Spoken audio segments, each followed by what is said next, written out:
Well, it was an emotional and tense day in court as the trial of former Uvalde school officer Adrian Gonzalez continues. Jurors heard testimony describing some of the panic that was happening inside Robb Elementary when a gunman opened fire, killing 21 people. Doug Dunbar joins us now from our newsroom. Doug. Not easy stuff to hear, Karen, to say the least, but we did hear testimony from one of the officers who responded to the shooting at Robb Elementary. And there was also a camera in the courtroom today that recorded testimony but did not show this teacher's face, and that was on purpose. That teacher testifying that she was able to keep her students quiet after she herself had actually been shot. Her name, we can share that with you, Elsa Avila. She took jurors through the moments that she says she heard screaming, she heard shots being fired, and she said she immediately then rushed her students right into lockdown, and then not realizing until moments later that she was shot herself. She says she heard more gunfire as she fell to the floor, and she talked openly about having to hold in the pain to keep it back, to keep herself and her students quiet while the gunman continued his attack. I kept praying, God, please, don't let me die in front of my students.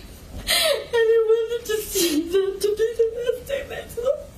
And I was so worried because I couldn't.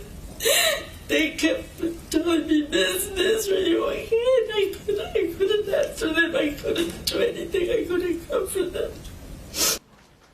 Jurors also heard from Deputy Joe Vasquez. His daughter happened to be a student at Robb Elementary that day. He says he rushed to that school, not knowing if she was alive. He described what happened after he and other officers finally entered that building and went into some of the classrooms where they did find victims. The desks being pushed everywhere, screaming.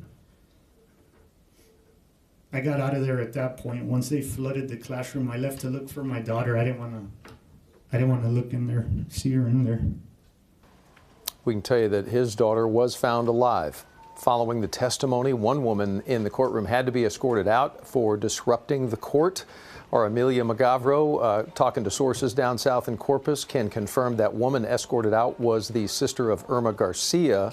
Miss Garcia happens to be one of the teachers killed trying to protect her fourth grade students, some of whom survived that shooting. And all of this revolving, of course, around Adrian Gonzalez. He is the former officer who is on trial right now, facing 29 counts of child endangerment and abandonment, accused of failing to follow active shooter training despite being the first person on that scene. The trial will continue tomorrow in Corpus Christi, and as we have been doing each and every day, we'll tell you exactly what's happening inside that courtroom. Karen? Yeah, almost 4 years later, it's not any easier to hear.